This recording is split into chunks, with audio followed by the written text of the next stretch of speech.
Okay friends, నా పేరు జానిరెడ్డి, SR voter survey. మరి 1వ తారీఖున జమ్మూకి కాశ్మీర్కి ఎలక్షన్ కంప్లీట్ అయింది. సో ఆ ఈవినింగ్ నేను ఎగ్జిట్ పోల్స్ రిలీజ్ చేశాను. అలాగే హర్యానాకు కూడా నేను ఎగ్జిట్ పోల్స్ రిలీజ్ చేశాను. నేను pre exit polls, post exit polls రెండు కూడా రిలీజ్ చేయడం జరిగినది. అయితే ఫ్రెండ్స్, మీరంతా కూడా ఇంతకుముందు నా ఎగ్జిట్ పోల్స్ చూసే ఉంటారు. నా ఎగ్జిట్ పోల్స్ మరి ఇతర సర్వేస్, నేషనల్ సర్వేస్తో కంపేర్ చేయండి. ఎంత ఖచ్చితంగా మనం చాలా ఎగ్జాక్ట్ ఎగ్జిట్ పోల్స్ అనేది మనం రిలీజ్ చేయడం జరుగుతుంది.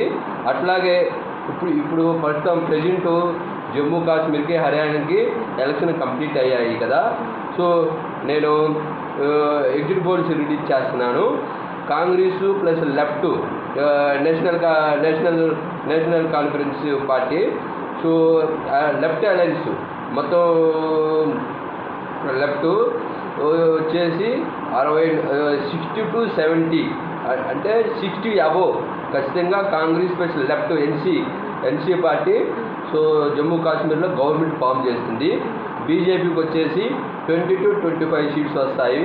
పీడీపీకి 10 to 15, అదర్స్ 2 నుంచి 3 సీట్లు వస్తాయి.